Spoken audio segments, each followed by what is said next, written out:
So these are just some thoughts that we went through last Monday po. And as an assignment, sabi po natin, basahin natin yung mga readings na ginawa or mga documents na mismo ng mga kabataan ang nagsulat, yung Pre-Synodal Documents about youth, no, before the Synod, yung open letter ng Filipino Catholic Youth, syempre yung Christus Vivit na isang dialogue between the youth and the church, authored by Pope Francis, no. And so from all these documents, we wanted to answer ano ba yung mga characteristics na mini-mention doon ng mga young adults. What are their stories, no? What stories of young adults relate to these descriptions? And 1 to 2 comments about church and ministers that hinder young adults from being in church. Okay, so nakita ko po some of you responded to this question, so thank you so much. I read some of your comments and keep it coming. Yung mga iba po na are still reading, I can wait po for your responses. No, that would be great. But at this time, what we would like to do is to just go into small groups and somehow share these reflections. No? Siguro some of us have read the documents. Thank you for doing that. But I'm sure many of us have gone through it one way or another in ministry. So from whatever po you remember, maybe you can share characteristics of young adults and what stories of young adults relate to these descriptions, as well as church and ministers. We will be divided into small groups po, and I would like to ask po some of you to share the first question and some of you to share the second question. Tutulungan po tayo ni Aling Lee. Alright, meron po tayong 10 grupo. Lahat po ay mayroong tigta-3 member, except sa isang room, meron pong 4 sa room 1. So kapag ina-assign ko na po kayo, simply click join or accept para po kayo ay mapunta diretso sa inyong room. At kung sakali po mawala kayo, ma-lost kayo doon, tapos pagbalik nyo, pakisabi po kung anong room kayo para maibalik ko po kayo doon pag nakabalik kayo dito sa plenary. So para po sa question, sa assignment po natin, room 1 to 5, room 1 to 5 po, tingnan po natin yung ating breakout room pag nakapasok po tayo doon. So pag nakita mo nasa room 1 to 5 ka, either 1, 2, 3, or 5, ibig sabihin po, ang pag-usapan ninyo, ang pagbabahaginan ninyo ay itong question number 1. Pag kayo naman po ay nasa room 6 to 10, no, tingnan yung breakout room number ninyo, nasa taas yan. Pag kayo ay nasa 6 to 10, ibig sabihin, pagbabahaginan nyo po ang ating question number 2. Okay po ba yon? Yes. Okay po. Sige, punta na tayo sa kanya-kanya nating groupings in 3, 2, 1, go. Salamat po. Andito na po lahat, ano? Sige po, mga kapatid, sa pananampalataya. Mula po doon sa ating napagbabahaginan, kung ano po yung napag-usapan natin doon, baka maganda po na marinig po ng marami, no? So I'd like to ask from group 1 to 2, group 1 to 5, no, yung nag-reflect po, yung nag-sharing po tungkol sa ating question number 1. Pwede po bang makarinig ng isa o dalawa sa inyo na mag-share po dito sa plenary? Anyone from group 1 to 5? Would like to share po para sa lahat, for all of us to hear? Yeah, ako na po mag-share. Ayun. Yan, thank you, Father. Sa aming grupo po, sa aming discussion, mayroong karakteristik ng mga young adults as sabi nung isa ay tawag nito, nahihirapan daw na mag-connect sila ng mga adults, particularly yung parents sa kanilang mga anak. Kasi nga, the parents have to go down to the level of the young adults in order to connect with them. At saka, meron ding characteristic yung young adults daw na parang break away from the traditional and kumbaga yung mga old na paraan ng pamumuhay, tradisyon ng pamilya at ng kultura, tsaka they're breaking away would lead them to find their own path or making their own path in life. And based dun sa mga readings na binasa namin, common yung characteristic na yung adults as visionaries and dreamers, no? Particularly for security, stability, and ano pa yung isa? Security, stability, and fulfillment in life in connection to or for their family. No? Para sa kanilang pamilya din yung kanilang dream and vision. And then, pangalawa, yun nga, most of the young adults are digital natives. Yun yung parang malaking portion ng kanilang buhay kung saan ay nakatutok din doon. So yun po yung characteristics ng mga young adults na napag-usapan namin sa aming sharing. Thank you. Okay, Father, maraming salamat po, no? Especially sa grupo ninyo sa inyong pagbabahaginan. And thank you for sharing. Group 3. Maraming salamat sa inyong lahat. Okay, so later po si Prof. Joy, no? Kanya po yung papalaliman. So thank you so much. Para po sa the rest ng nasa group 1 to 5, so lahat po ng mga mga ideas po na lumalabas po sa atin mula sa question po natin, maaari lang po nating ilagay dito sa ating chat box. Since hindi po namin lahat kayo mabigyan ng time to share dito sa plenary, hindi natin marinig ang lahat, but at least si Father nagawa niya pong maibahagi sa lahat. So yung iba po na nais man i-share kung ano yung napagbabahaginan, simply write down po dito sa ating chat box, group 1 to 5. This time po, I'd like to ask from 6 to 10, anyone po na mag-share tungkol po sa ating sharing question number 2, no? Comments about church and ministers that hinder young adults from being in church. What accounts for this? So, anyone po from 6 to 10? Group 9 po. Hello. Hello po. Ayan. Ano nag-share? Sige. Group 9. Yes po, group 9. Hello po. Yes po. I'm with I'm Sister CJ from group 9 with Sister Violeta and Sister Det, RSM. So sa amin naman po, yung konteksto naman na isi-share namin in question number 2, identify 1 to 2 comments about church and ministers that hinder young adults from being in church. What accounts for this? We zero in Christus Vivit po. Especially in Article 66, we adults can often be tempted to list all the problems and failings of today's young people. Yan po. Yung nakikita din namin doon,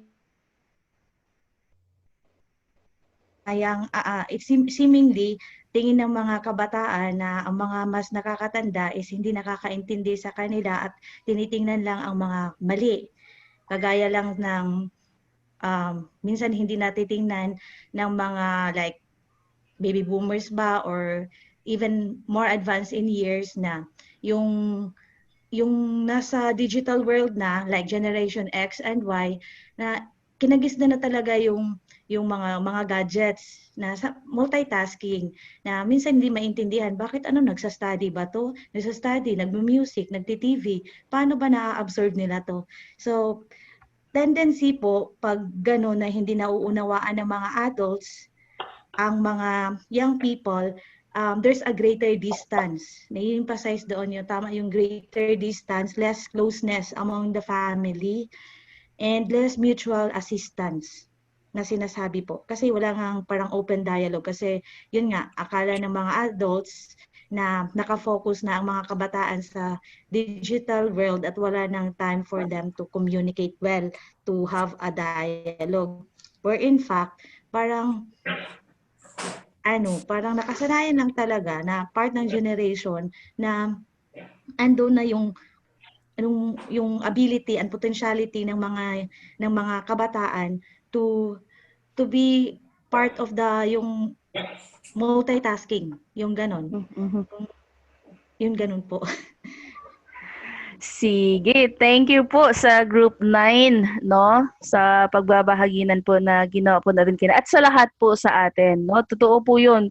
Talagang yan din po ang sigaw ng kabataan. Lagi nating naririnig. Kasi di nyo kami naintindihan, no? At ang dami-daming mga factor po doon kung ano-ano, like iilan lang po yung mga halimbawa na binabanggit nyo po kanina.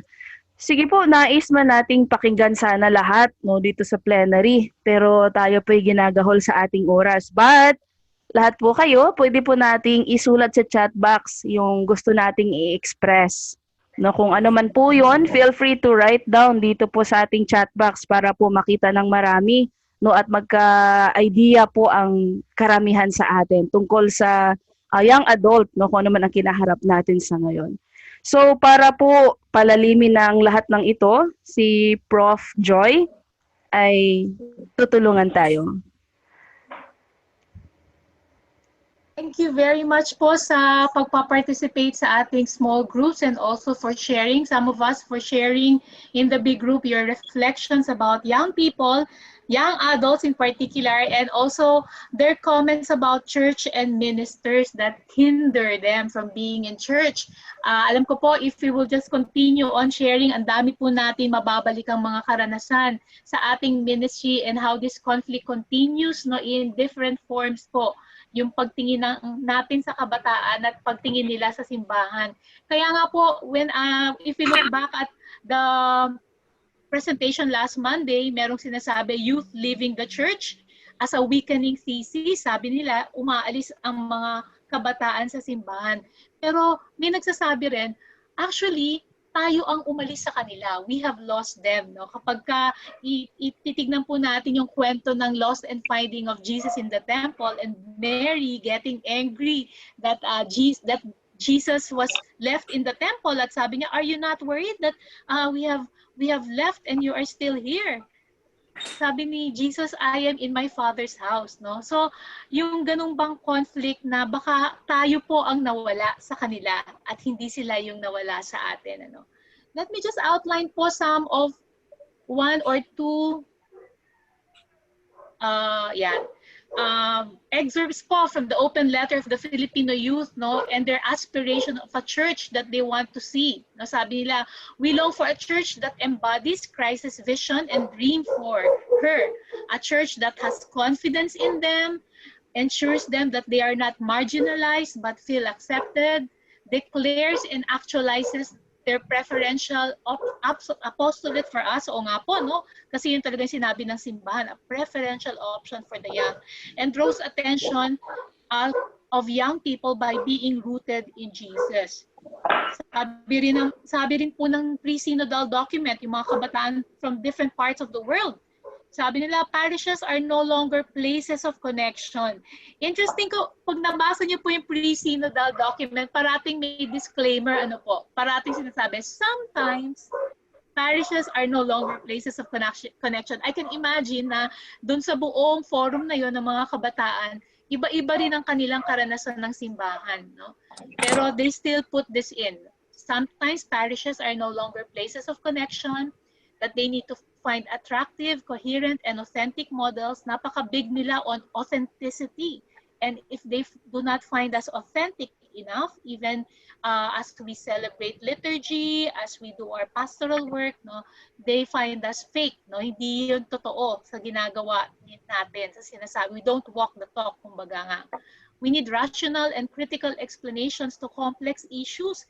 Minsan binibitin natin sila when actually they need to grapple with it head on. No? Not in simplistic answers, but somehow that they are also part of the dialogue. No? For some, sabi nila, religion is now considered a private matter. Sometimes we feel the sacred appears to be something separated from our daily lives, which is so. No? Sometimes we appear too severe and often associated with excessive moralism. Saka yung sabi nga ni Pope Francis, yung maintenance mode, in-echo po ng mga kabataan. Sometimes the church makes it hard to overcome the logic of it has always been done this way. Okay? So siguro po, as we look into young adults in the new evangelization, we try to embark on being like them, no? Taking the smell of the sheep, sabi nga ni Pope Francis, no? To be welcoming to them and to allow them to speak to us in a very relevant and meaningful way, so as to change us and reshape our way of doing ministry. Kumusta naman po ang youth ministry in the Philippines? No, I'm sure as catechists po, many of us are also involved in one way or another in youth ministry in the Philippines. Kasi nga, sabi nga natin, young adults, parang naka-clump po siya sa ministry ng youth. And ang gusto po nating mangyari, eventually we develop a separate ministry from the youth, no? Young adults ministry talaga, and how to make it, no? Pero sa ngayon, ang youth ministry in the Philippines still try to embody yung preferential option for children and youth. Alam na po natin siguro na we came up with a directory to help youth ministers all over the Philippines to have a common direction and vision for youth ministry, at yun ay nakalagay sa Kalakbay.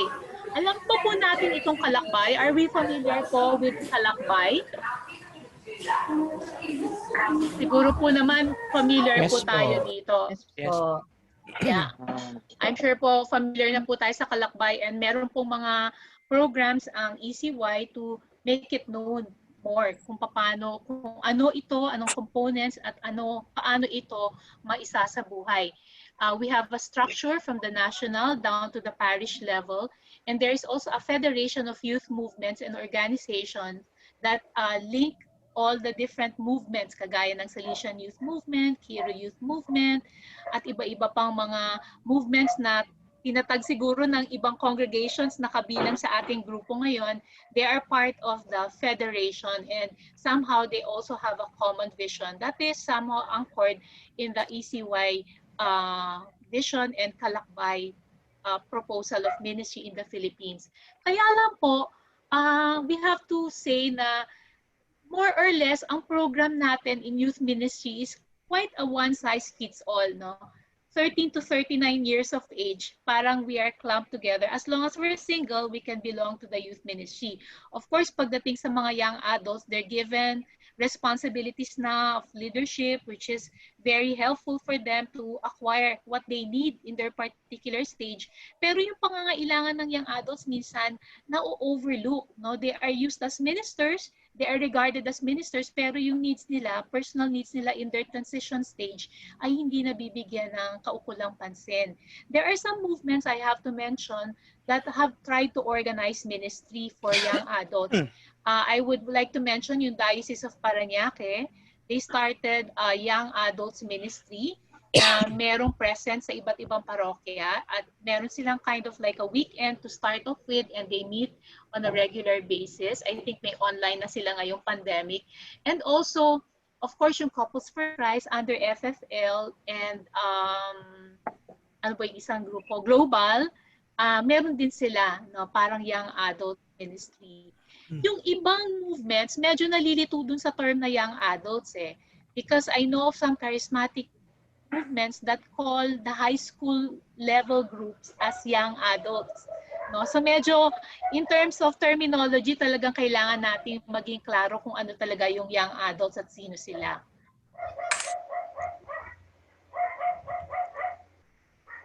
Sa Kalakbay po, meron po kaming diagram na ito to help us to understand programming for young people. And I think it can also apply to us if we're looking at young people from different levels in a particular community.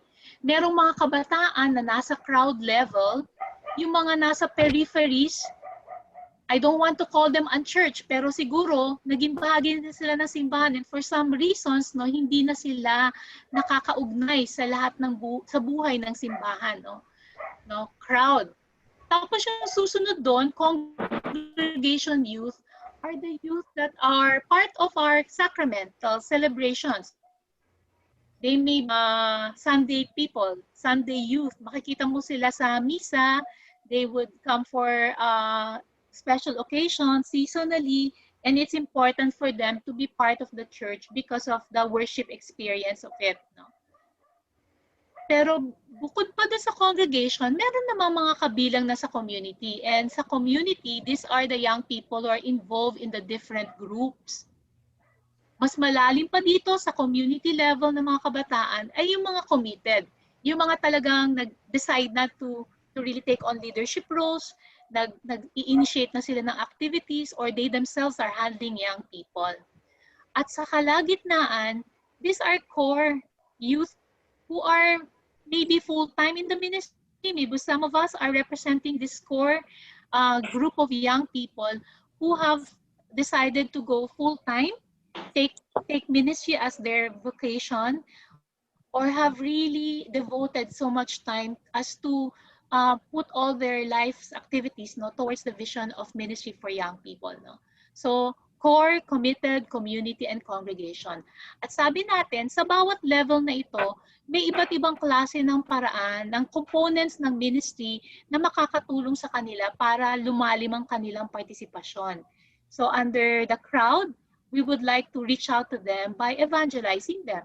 And here we have to look for different ways of reaching out to them, reaching out to the peripheries. Alam natin niya, we talk about how to proclaim the gospel, pero depende yan sa sitwasyon. Like if you're thinking of a local youth community, a local community na maraming mga kabataan na out of school, ano kaya ang way to reach out to them? Nakaka-inspire yung mga parishes na nagsa-start off by helping them with educational needs, scholarship, feeding program, and that slowly they are brought into the fold by helping them to survive sa daily needs. Tapos pagkatapos po sa congregation is the component of catechesis. Siyempre, devotional na sila, pero kailangan pa nila ng mas malalim na pagtuturo, pagkaalam, pag-form, paghubog sa kanila sa buhay pananampalataya. So the component of catechesis is important for them. Sometimes napapabayaan na natin yung mga nagsisimba, pero meron pa rin tayong pwedeng gawin sa kanila. So we look into ways to catechize them in the mass or devotions. How do we make it? Paano yung mga popular liturgies and can bring in a way of helping them to be formed in the faith. Hindi lang nagdadasal. Pagdating naman sa committed, of course, naging bahagi na sila ng isang grupo, pero kailangan nila maintindihan what it means to be brothers and sisters to one another. So dito we can expect them more in terms of how to relate, help them to nurture relationships with one another. Pagdating sa committed, mas malalim na yan na social action. That's why they're more interested in understanding yung pananaw ng simbahan tungkol sa mga social issues. Catholic social teachings are very important. Of course, that's part of catechesis, pero sa part ng mga committed, kailangan na pwede na nilang maisabuhay ito. Ano ba yung konkretong paraan na nakaka-respond tayo? Sometimes young people just leave the church kasi feeling nila salita lang tayo ng salita, walang gawa. So, committed. And in the core group, there is the leadership function. We help them to deal more with leadership capacities and to imbibe a vision of church that goes deeper as they go into their ministry. Of course, sa buong prosesong ito, we find worship. Worship experiences from crowd to core would be very different. Kasi iba-iba nga yung pangangailangan nila. We cannot expect the crowd people to appreciate the Mass. Naalala ko po nung bata ako, a part of a parish, a leader, we came up with a very big parang palaro na nakalahok ang siguro mga 5,000 mga kabataan. Tuwan-tuwa kami na pasok namin sila, napa-involve namin sila from the barrios. Pagdating namin sa culminating activity, we brought them to the church, and the first celebration was a Mass. And what do you expect? Di syempre nagkagulo ang misa, naglakaran sila habang nagmimisa kasi hindi naman nila naintindihan ang misa. So nagalit sa amin ng mga elders ng parish kasi parang oo nga naman, there was a conflict there. We did not think that they are not used to celebration of the Eucharist. So look at worship in terms of their level. So yan po is something that has helped us in youth ministry, and I think if you look at it as catechists, parang helpful din siyang tignan po, how to program, how to do programming and how to minister to youth and young adults looking into their level, their place, no, in the community. Sige nga po, kung titignan po natin, sige, I'll just keep it here. Meron po tayong papol sa inyo, kami ni Ading, no? As catechists, I'm sure we are involved in these different tasks: evangelization, catechesis, fellowship, social action, and leadership. No? So, meron kami papol dito. Ano ba yung galaw natin? What are the 3 top activities that we do as catechists or as a catechetical ministry? Oh, wow, napaka-interesting na marami Yes, po. sa atin ang nasa evangelization task. No? Ang top 3 ay catechesis, evangelization, tapos worship. Okay. So, malaki pala sa, of course, syempre, catechist tayo, talagang involved tayo sa catechesis, no? So, talagang expected na mataas yung aspect, yung trabaho ng catechesis. Pero I find it very striking po na mataas din po ang ating evangelization activities, no? So, those who are working with BECs, no, reaching out to the peripheries, no, thank you sa inyo. And then worship. No. Pero mababa ang nag-i-involve sa leadership and then social action. Tingnan naman natin after or during this pandemic, no, kung ito ang ating top 3, evangelization, catechesis, and worship, ano naman kaya during this pandemic? Okay, here is our polling number 2. During this pandemic, eto. Ayan na. What are the top 3 activities of the catechetical ministry in your setting? So ngayon po, no, imagine what is happening now. Stop lahat ng activities. Okay. Interesting po na sinasabi natin ngayon, tumataas ang leadership ngayong pandemic. Wow. Interesting po yan. Tapos ang evangelization, ang worship ang pinakamataas. Susunod ang catechesis pa rin, pumapangalawa. Bumaba ng konti ang evangelization. Pero parang sumabay sa kanya ang leadership.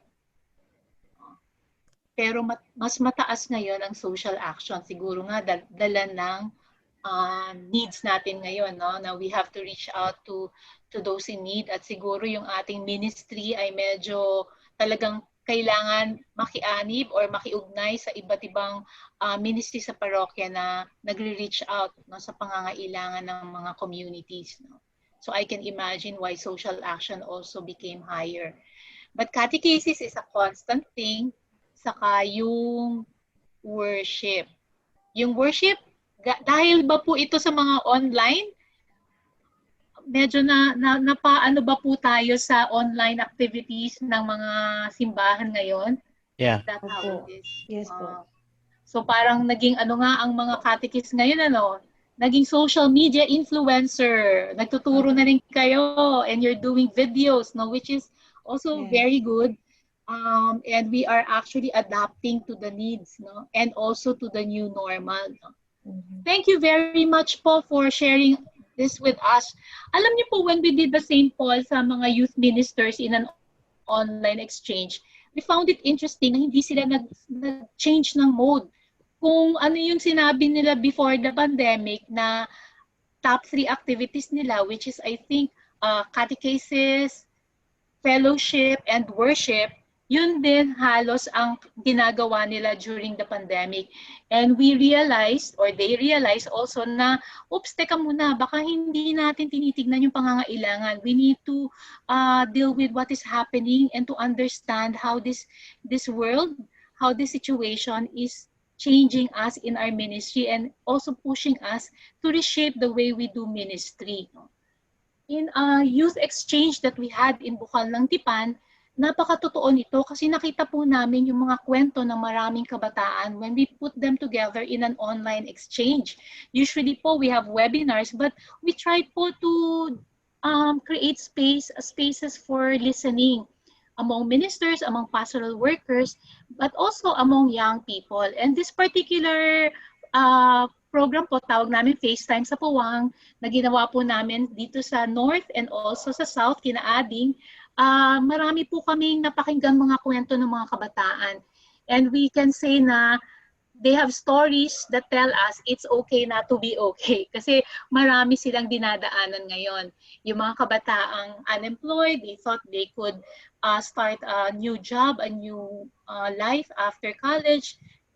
Tambay sila ngayon, hindi nila alam kung ano gagawin. Mga kabataang may difficulty sa online access, sa distance learning, and are grappling with it kasabay ng needs, economic needs ng family.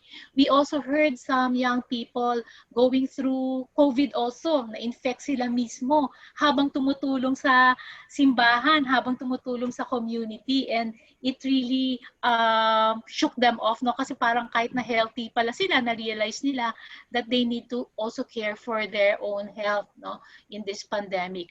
At the same time, nakita po namin ang eruption of the young, and I'm sure you can also attest to this, how in this pandemic ay lumabas din po ang heroism, ang giftedness, ang uniqueness ng mga kabataan.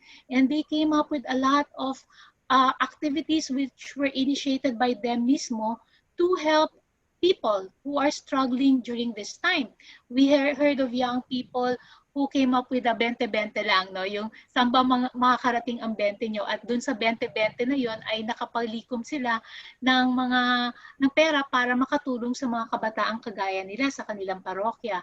We hear of young entrepreneurs. These are young adults na mismong business people, pero dahil nakita nila yung difficulty ng rural farmers to reach out to the city for their produce, they were the ones, no, who brought them together para may isang pool sila to make it easier for them to transport their produce, no, to the city and to market it, no. Kaya nga may mga nagbebenta, no, sa loob ng small communities. It became possible because of some young entrepreneurs who initiated that, no. We know of a lot of stories like this, and we can just Google it and find inspiration po from young people. So nakita po natin eruption of the young. Of course, sa loob ng parokya, nakikita na rin po natin yan, ano? Social communication ministry na kailangan ngayon, biglang lumabas ang mga kabataan, no? Sila ang nagtitake ng lead. And ibang parishes where the seniors are the ones who are leaders, young people have to step up in leadership. Sila na yung naging leaders para diretso ang mga activities ng parokya, no? If you look at it, they're actually soldiers prepared for the battle of the pandemic. Why?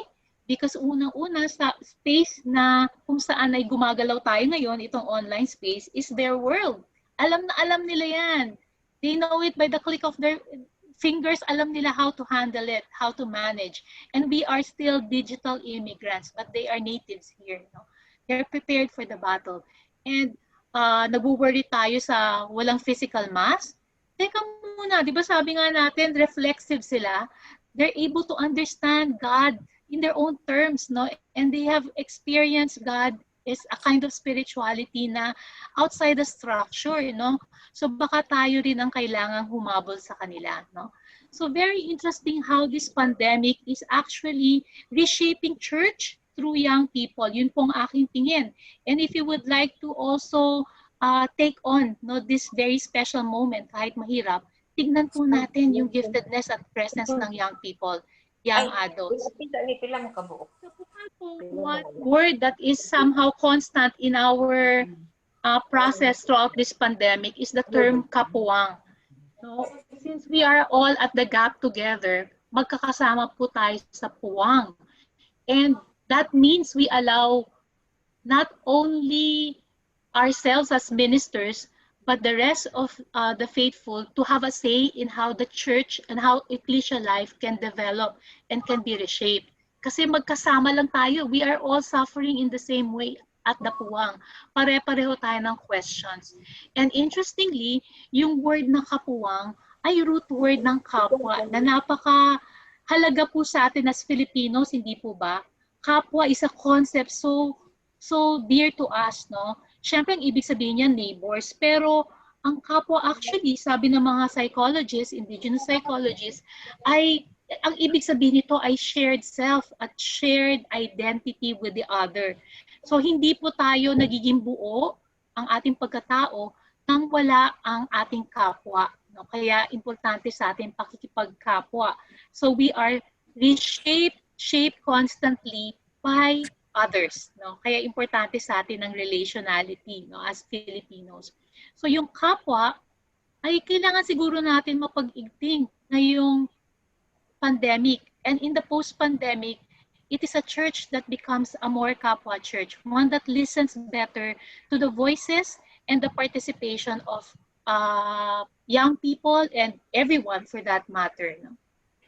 Siguro po, just to go back to Evangelii Gaudium, Christus Vivit, and all the other documents that Pope Francis has initiated, has proposed, and is actually changing us as church, I would like to zero in on three concepts na very important sa kapwa church, but also in our way of doing a new evangelization or moving towards new evangelization, especially for young adults.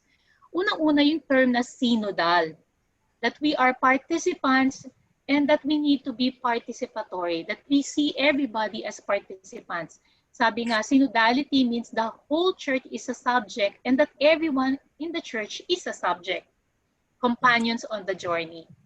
With this po, I would like you to listen and watch a video from a young adult from a parish in Navotas. Isang mapagpalang pagbati po sa ating lahat. Ako po si Dale Tubig na kasalukuyang Youth Coordinator ng St. Cleopas Parish sa Diocese of Caloocan. Narito po ako upang ibahagi sa inyo ang ilan sa mga natatangi naming ginagawa noon at ngayon. Noon, marami po kaming ginagawang formations and training sa tulong ng mga pamilya dito sa aming community. Pumupunta po kami sa kanilang tahanan, nagkakaroon po kami ng exposure, at tinitingnan po namin kung anong klaseng pamumuhay ang meron dito sa aming komunidad. Sa pamamagitan po nun ay mas nakikita po namin ang aming misyon. Nagiging reference of mission po namin ang pakikipagdaupang palad at pakikinig namin. Alam niyo po dati, kaya po naming pumunta sa mga lugar na marurumi, mamulot ng basura, maglinis ng estero, kumuha ng mga bagay na maaari pang magamit o maaaring ibenta. Itinutulong po namin yon sa mga taong kapos dito sa aming community, sa mga may sakit, sa mga batang lansangan, at sa mga kapatid namin dito na mas mahihirap pa. Dito dati, kayang-kaya din po namin gumawa ng mga sining na tulad nito. Gumagawa po kami ng mga palabas sapagkat ang mga tao dito, ang mga kabataan dito ay lubusan ang talento sa kanilang puso, ang kanilang sining sa kanilang isip. Marunong umarte, marunong sumulat, sumayaw, mag-direct, at kung ano-ano pang mga arts. Ito po ay ginagamit namin upang makita ng mga tao kung ano ang issue na kinakaharap namin. Ito po ang sining na ito, ang ginagamit po namin panudla upang makanti ang nananahimik ng puso ng mga tao dito sa lugar namin. Pero alam niyo po mga kapatid, ngayon, mas umigting po ang tawag sa amin na ipagpatuloy ang mga bagay na ito. Ipagpatuloy na may pagkwentuhan, makipagdaupang palad. Alam nyo, kami po ang naging kamay sa mga hapag ng mga pamilyang naririto sa amin sa panahon ng pandemic. Dito po sa aming paroke, nagkaroon po kami ng misyon na bigyan ng makakain ng mga pamilyang naririto. At hindi lamang po pagkain ang aming hinihatid sa kanilang hapag. Inihatid din po namin ang banal na salita ng Diyos. Inihatid din po namin ang banal na katawan ng ating Panginoong Jesucristo. At higit pa riyan mga kapatid, ngayon po ay nakikita po namin ang isa sa pinakamalaking hamon ng mga kabataan, lalo na yung mas salat, lalo na yung walang kakayahan na kunin ang oportunidad na mag-aral sa setup ng pag-aaral ngayon, ang online class. Kaya ngayon ay naglulunsad po kami ng free wifi, pre-printing, at meron din po kami sanang pinaplano na baka pwede kaming mag-tutor sa mga kabataan na naririto sa amin, na baka pwede namin silang matulungan sa pag-aaral. Ang pandemic na ito ang nagpanibago ng aming misyon. Hindi namin itong nakikitang hadlang. Ito ang nakikita namin na pagsubok lamang ito At ito ay mayroong malaking posibilidad na maaring magpanibago at magpalaki ng magagawa namin sa aming lugar, sa aming community. Huwag po tayong matakot, patuloy po tayong lumaban at patuloy. Yan. Si Dale po yan, kasama po namin sa Community of the Living Water, community sa Bukal ng Tipan, Pastoral Center. He's the youngest member. And incidentally po, hindi niya nabanggit na naging lay minister din siya. So nagpapasubo rin siya at naging part din siya ng faith formation ng parokya within this pandemic. Sa kanila po namin unang narinig yung term na interministerial, no? So the young people being part of, the youth ministry being part of other ministries, no, in this pandemic, kasi nakita nila very important yung kanilang presence at ang kanilang capacities, no. So synodal, siguro yung synodal nakikita natin as a structure, yung representation in terms of structure, in terms of decision making sa parish council, may kabataan, sa ECY, may regional assembly, may diocesan assemblies, no? Structurally, we can think of synodality as real na kailangan nating gawin. Pero actually, it is actually culture. It is also cultural. No? So sabi ko, bahay at buhay ang synodality. Dapat na iaangkop natin yung ating ministry in a synodal way, no? Joining together, participatory and co-responsible, where no one should be excluded or exclude themselves. No? Yung youth ministry, or even catechetical ministry for that matter, actively involving itself in the life and mission of the church, that we don't work as silos, no? That we participate in ecclesial ministry and we are part of the activities of others. No? So, kumbaga, merging. Now, how do we do that kaya? No? How do we make ourselves more synodal in ministry? Kasi if we're looking at young people, kailangan talaga makita na we are working together as a church. Otherwise, they won't see themselves. And if we're thinking of adult catechesis na walang-wala sa simbahan, siguro yung participation ng mga kabataan ang unang magiging formative sa kanila, that they were able to participate. They feel that they belong.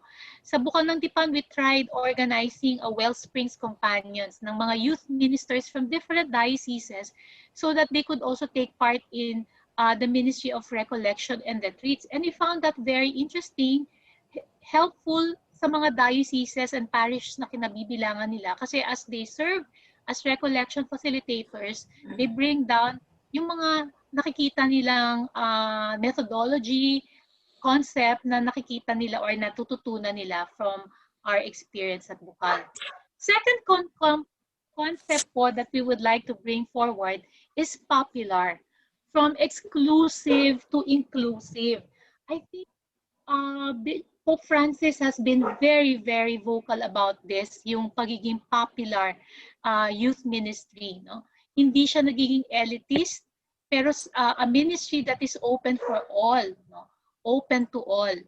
So, kung nakikita natin dito sa picture na to, kasama yung mga people from the peripheries, kasama yung mga tingin natin ay baka hindi naman pareho ng pananaw natin, pero actually, they're also young people trying to understand life, no, in the same way as others. No? So, how do we make ministry for young adults more popular?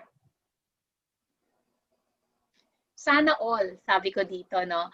How do we promote a culture of encounter and solidarity na kumbaga nakakapasok silang lahat, to allow room for difference and doubt kahit na nagdududa sila at meron silang parang hindi inaayon, hindi sila sumasang-ayon sa ating pananaw bilang simbahan, baka meron ding spasyo sa kanila. Kung natatandaan nyo, last Monday, I brought out the concept of courtyard of the Gentiles, which was very clear from the new Evangelization Synod. No?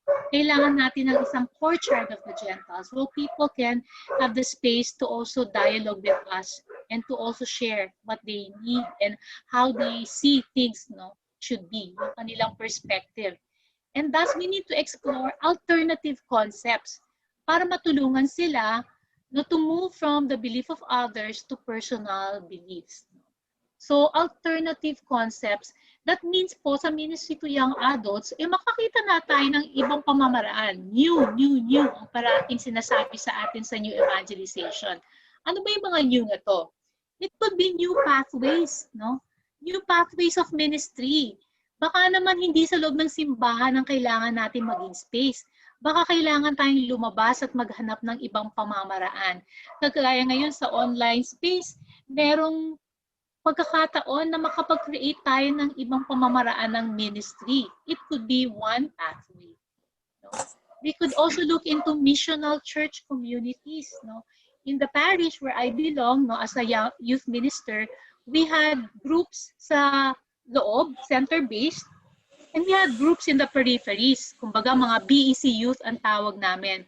At ano kami, kasama ng parish council na we will start youth ministries in BECs that are forming. Kasi kapag pinagsama mo kagad sila, minsan nawawala yung youth o nawawala yung mga matatanda. So, baka kailangan ng separate ministry for young people, no? So, iba-ibang pathways. And in this pandemic, we find different ways as challenging us to also look into new practices in ministry. Merong isang example ng malaking movement na growing in Europe and in the US called Fresh Expression Churches. No? And they are coming from the non-Catholic ecumenical denominations, Methodist, Anglican, and ito po yung way nila to revive their church. Pero, interestingly, we are also learning from them. In fact, in the Synod, there was one much applauded intervention from Rowan Williams, no, Archbishop Rowan Williams ng England, and it was about fresh expression, no. So yung shinare nila yung karanasan nila ng pagre-revive, pag-enkindle ng pagiging simbahan nila through fresh expressions. It was well accepted and applauded. We could also think of new rituals, no.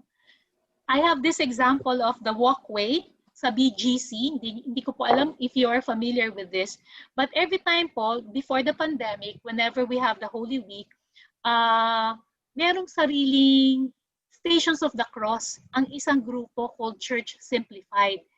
And it has attracted so many people. Bakit?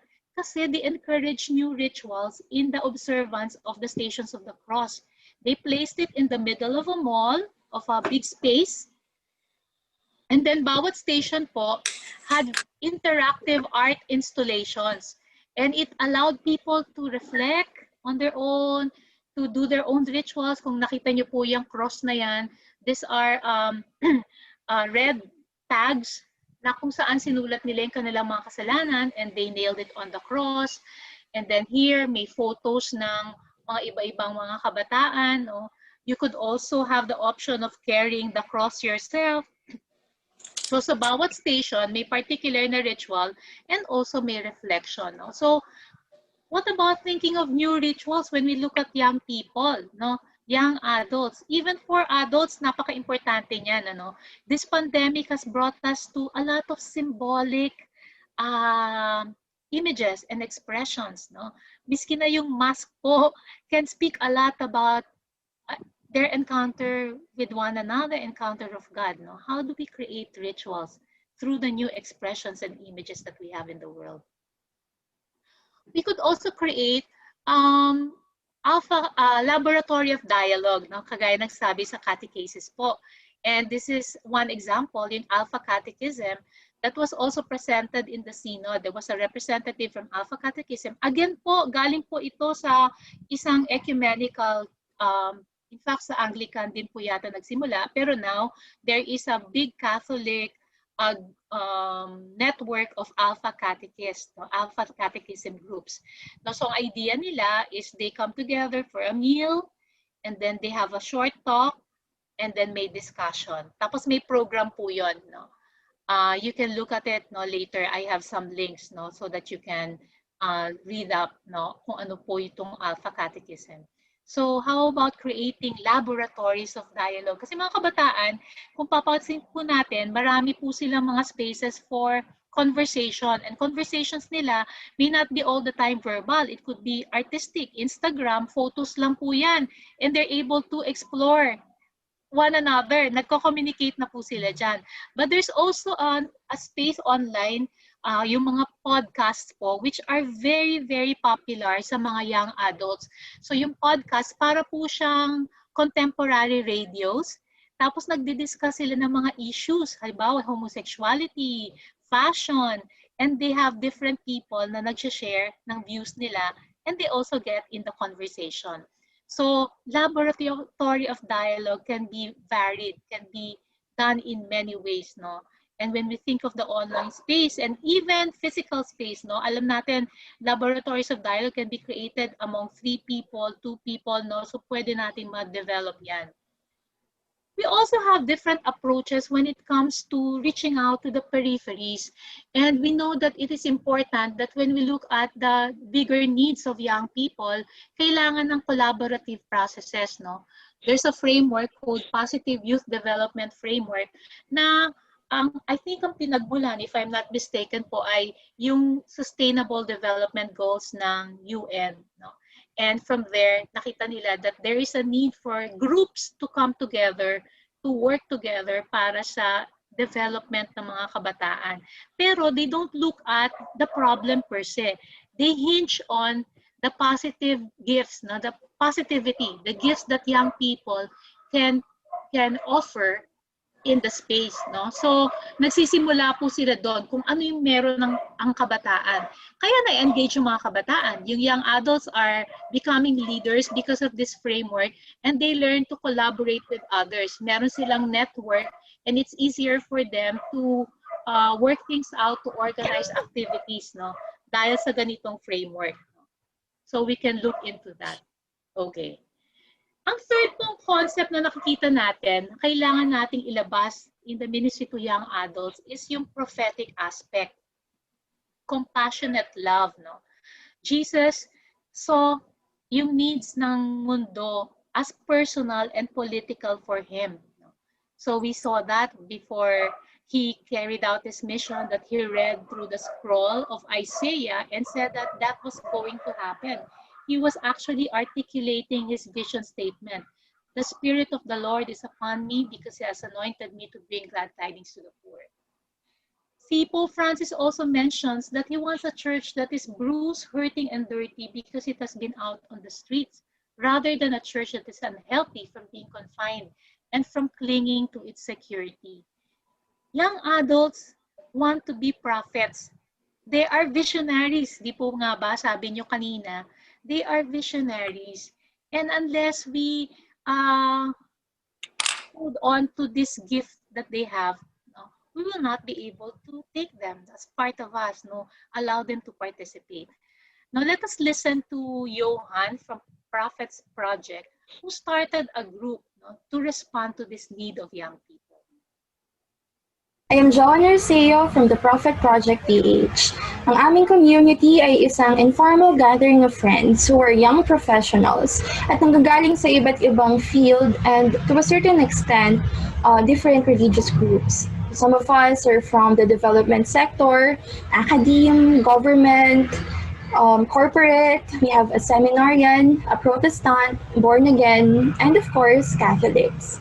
What binds us is our unified dream of creating a safe alternative space for the kind of faith that we believe in and wish to advance. At ano bang klaseng faith yun? We envision the Christian Church living out its prophetic calling towards a world liberated from personal and social oppression.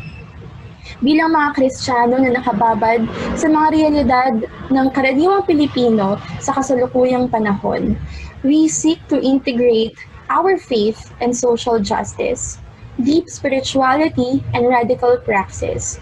Kumbaga, bawat isa sa amin ay may personal na karanasan ng transformative na pagmamahal ng Diyos. At ini-express namin ang pagmamahal na ito at ang transformation na ito bilang radikal na pagmamahal sa aming kapwa, lalo na ang mga naaapi o naisasantabi ng lipunan. Hindi kami schismatic group, hindi naman namin layon na bumaklas sa kanya-kanya naming mga religious groups. Ang gusto lang namin nangyari ay pagsaluhan at palalimin ang pananampalataya na matagal naman lang nabuo sa bawat isa sa amin. Paano namin ito ginagawa? Sa pamamagitan ng 3 agenda. Una, nag-organize kami ng isang community ng mga Kristiyano kung saan gusto naming bumuo ng safe space for formation, prayer, and companionship. So in other words, barkadahan ng mga taong gustong palalimin at pagyabungin ang prophetic Christian ministry. Pangalawa, nag-organize kami ng mga discussion sessions para matuto, marinig ang panig ng bawat isa tungkol sa liberation theology, Catholic social teachings, social witnessing na nakaugat sa scripture at tradition ng early church communities. Panghuli, layo namin i-encourage ang bawat isa sa community na isabuhay ang values at principles ng Kingdom of God o ng isang lipunan na may katarungan at pagpanig sa mga mahihirap o naaapi. Maaaring mag-translate ito sa maliliit na desisyon sa pang-araw-araw na buhay hanggang sa kanya-kanya naming mga pangarap para sa sarili at sa kapwa. Ayun, kakasimula lang ng grupo namin. Nung isang araw lang kami nag-celebrate ng first year anniversary namin. Pero nakikita namin na gumagalaw dito ang Diyos dahil patuloy na dumarating ang mga sumusuportang mentors, collaborators tulad ng Bukal ng Tipan at mga bagong kasapi. Muli, ako po si John Arceo mula sa Prophet Project PH. Para sa mga karagdagang kaalaman tungkol sa community namin, mahanap niyo po kami sa Facebook sa pangalang Prophet Project PH. I don't know kung narinig. Nakalimutan kong buksan ng ano. Yun po, katulad ng sabi ko si Johan po, they're not only involved in discussing issues in circles of Prophet Project, pero nagko-collaborate sila with different ministries lalo na sa loob ng pandemic na ito. So yung mga issues na tinatackle nila together, they are also embodying it, thinking of a response to all of this. So halimbawa, with Father Danny Pilario, I think marami silang mga ministries na ginagawa kasama ng Prophet Project. Pag naisip po natin ang prophetic, siguro po mahalaga that we allow young people that process of authentically searching for what reality is telling them. And siguro dito kailangan makita natin yung approach ng theological reflection, the pastoral spiral, as something very basic that we need to bring in sa ministry. Kahit na po sa ating BEC, di ba, napakahalaga nito. When we do gospel sharing, it's a bit of pastoral spiral kasi nag-share po tayo about our lives. Tapos nakikita natin how the story of the word, the gospel, is giving light to what is happening in our lives. So ganun din po yung pastoral spiral. It begins from experience. What is happening in the world? Ano ba yung nangyayari? So young people have to name the stories that affect them, that impact them. Maybe stories that they themselves are dealing with at the moment. What is happening? And they need to be assisted, accompanied to analyzing it. Ano ba yung nangyayari at why is it happening? We need to help them to analyze. Hindi yung magbibigay tayo ng explanation. Siguro mahalaga rin yun, pero maganda yung sila mismo yung nag-a-analyze nito from their perspective. Remember, young people, young adults already have their experiences, and some of them are also experts from particular areas. So why is it happening? Maybe general analysis to look into economic, political analysis. But ang importante dyan is to help them in the process of acting, to be more looking at the world, to be more wise in understanding reality. And then from there, we turn to the scriptures and tradition, church tradition, to give light to what is happening. So what does it mean in the light of the word? Ano bang sinasabi ng simbahan tungkol sa realidad na ito? Ano bang sinasabi ng banal na salita tungkol sa nangyayari ngayon? Minsan po, nauunahan na tayo ng theological reflection and we forget about analysis. And that's where young people are getting disappointed Kasi ang feeling nila, hindi tayo balanse, no, sa aspetong ito. Parating nauuna ang sinasabi ng simbahan at hindi yung analysis ng realidad, no. Kailangan side by side ito, and we need to help them see that we are open to also listen to the analysis of psychologists, sociologists, to the analysis of people themselves, no, sa mga realidad na nangyayari. And then the last is, how shall we respond? We don't just talk about it, but we do something. No? So, yung aspetong na ito ng pagiging prophetic ay sometimes nami-miss out natin, and young people who are really movers, action-oriented, ang kanilang spirituality are more active, kapag di natin dinala ito sa mas buhay na pagsasabuhay, nawawala sila. So these 4 questions might be helpful for us, no, as we think of the component of prophetic, no, in our ministry to young adults.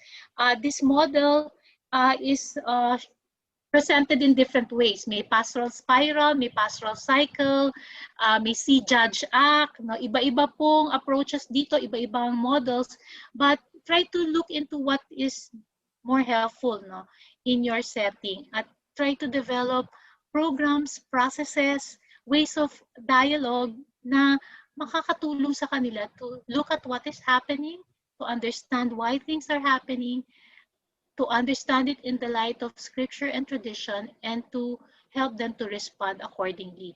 This does not only happen in terms of social issues, ano po.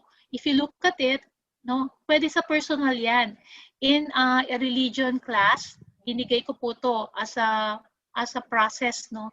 And the young people said, oh my gosh, ito na pwede kong gamitin sa mga decision making ko sa araw-araw, no. Which is true. No? Talagang kailangan natin silang tulungan to be more not methodical, may process of theological discernment. No? So we teach them to be priests, to be prophets, no? To be movers in this way, to be kings in this way. Ayan po. Siguro po before I get into baka you have some questions. A few of us may have questions po. So yung tatlong areas po that we would like ministry young adults to have is the component of synodality, being prophets, and being popular. No? If you'd like to develop a ministry to young people, to young adults, no, in particular. Any question po? Anyone po? Maybe at this point, I'd like to invite you, if you don't have any question, siguro po, you can write on the chat box kung ano yung nakita nyo dun sa buong discussion natin ngayon that somehow provoke you or provokes you, that struck you. Ano ba yung nakatawag pansin sa inyo sa ministry to young adults? There might be a word, a phrase that remains with you at this time. We discuss a lot of things po, pero baka meron pong isang salita na malakas sa inyo kasi diyan nagsasalita ang Diyos kung ano yung pumasok po sa atin kaagad. I invite you to write it down po in the chat box. Okay. Sabi ni Rangel, ni Randy, meron po talagang gap sa bawat parishes about sa program para sa young adult. Talagang may gap, and actually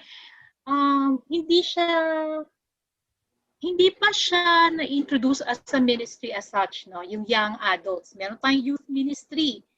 No, kung titingnan natin yung youth ministry natin, it needs to take a new shape actually, no. So, totoo, may gap talaga. Tama ka dyan. Klasiko. Lasal. Youth is our strength and future and the present of the church. Thank you. At Youth Joy, is powerful. Yes, Randy? Apa. Ako, I would like to give some lang din po. I mean, yung in reflections ko on our discussion na yun nga yung based doon sa pinost ko na comment or sa chat box.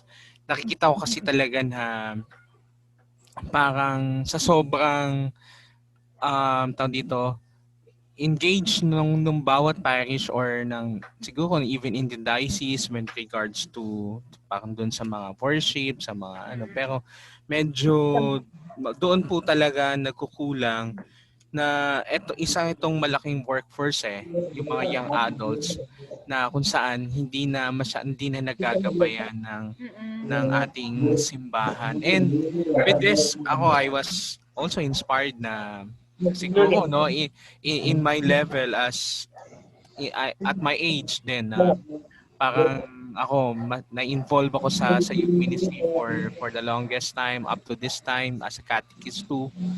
Siguro maybe ang isang challenge ngayon especially in this time of pandemic kasi ang young adult can be also a big help para sa simbahan natin Kung may engage natin halos lahat na tumulong at maging involved sa simbahan, siguro yung pangangailangan din ng simbahan pagdating sa workforce or other related na pwedeng makatulong ang young adult, hindi naging magiging ganun kahirap para sa ating simbahan.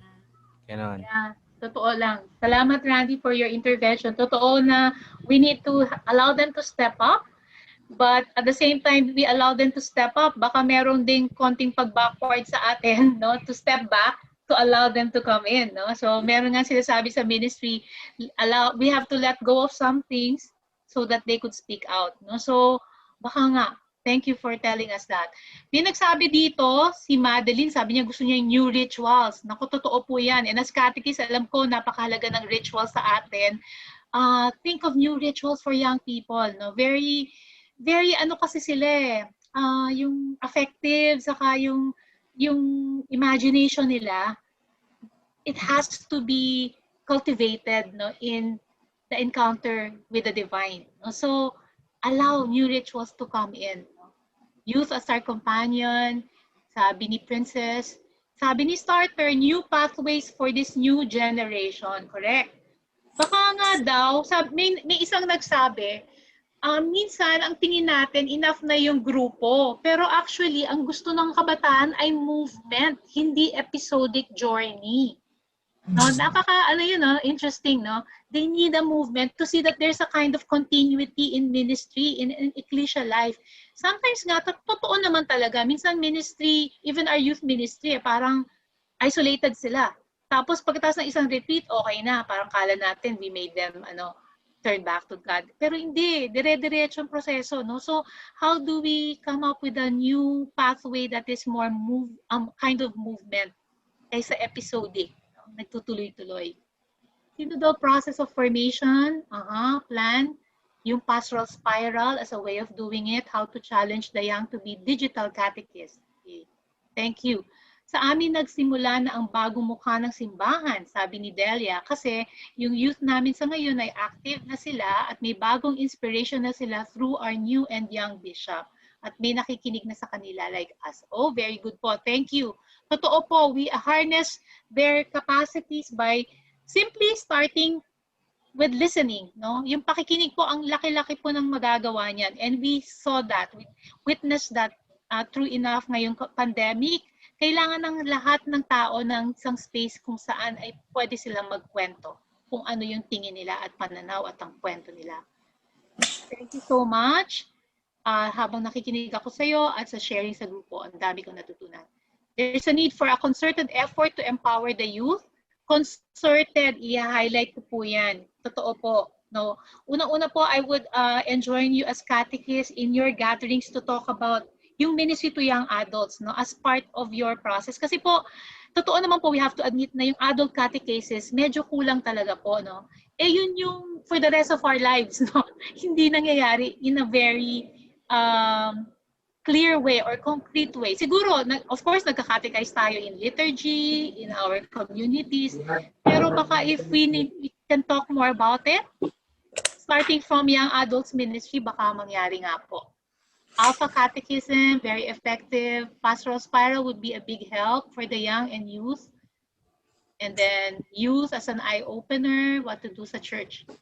Okay. Christus Vivit. Those of us who are no longer young need to find ways of keeping close to the voices and concerns of young people. Thank you. To listen and to be trusted of what they do, appreciative to the youth as our youth is leaders in our parish. Okay. Laboratory of dialogue. Kailangan sa family lalo na kasama sa pagkain. Amen. Totoo po yan. I wish incidentally, family ministry can also cultivate yung reach out natin to young people and to young adults per se. In our parish, nung parish worker pa ako sa Las Piñas po, we started a kind of network, hindi network, pero extended team with the family ministry sa catechists. So youth ministry, catechists, and family ministry.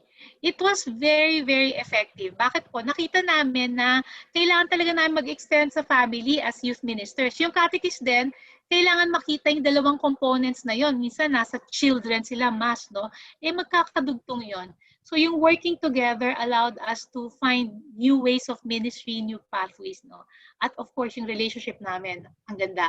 Nagkaroon kami ng counselor na parents, no, sa loob ng youth ministry because of that.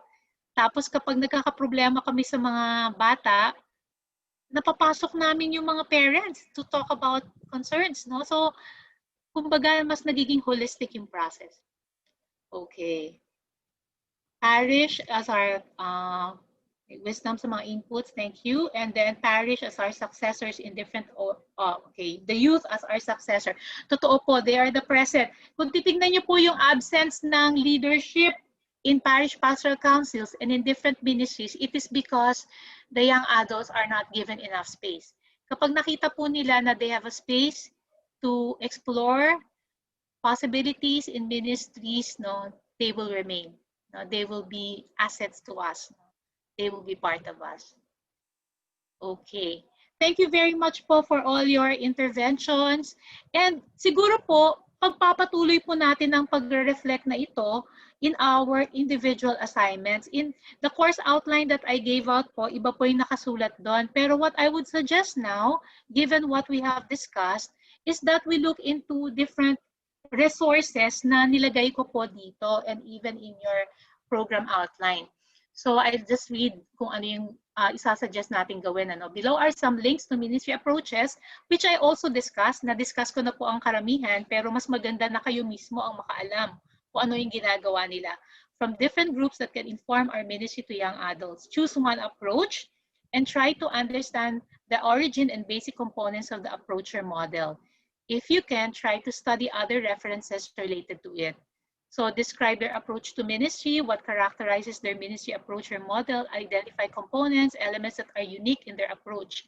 And how does this connect with our present vision of church? What new understanding about ministry does it offer us? And are there Catholic groups and movements that resemble their approach? Can you imagine this approach being utilized, reappropriated, adopted in our ministry to young adults, and how? Okay po.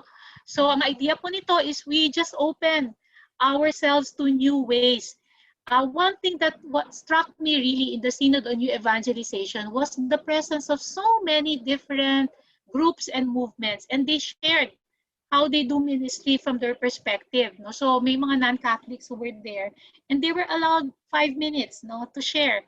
And that was, like a reminder for me, for all those who were there, na teka muna, hindi tayo kailangan masyadong inward-looking talaga. We need to expand. We need to allow other voices to come in, to teach us, to help us, to accompany us, no? To disturb us also. Okay? So, ito po yung mga links na nakalagay dyan. Na-mention ko na po yung fresh expressions, Alpha Catechism, positive youth development approach. I also have one area here which is on political engagement, the Children's Parliament, and the Youth for Good Governance. No? So these are just some links po. Kasi naisip ko po mas nakakapag-interact tayo kapag video ang napapanood natin. Pero I would suggest po if you would like to go deeper into one of them, try to also look for articles that are written about them. I'm sure meron din silang websites, no, which you could follow. So ang idea po, just choose one. Kunyari kung gusto niyo pong tignan ng fresh expressions, tignan nyo lang po yan. And then look for other links. other resources on fresh expressions, and then Alpha Catechism. And then go through po itong mga questions na binanggit natin.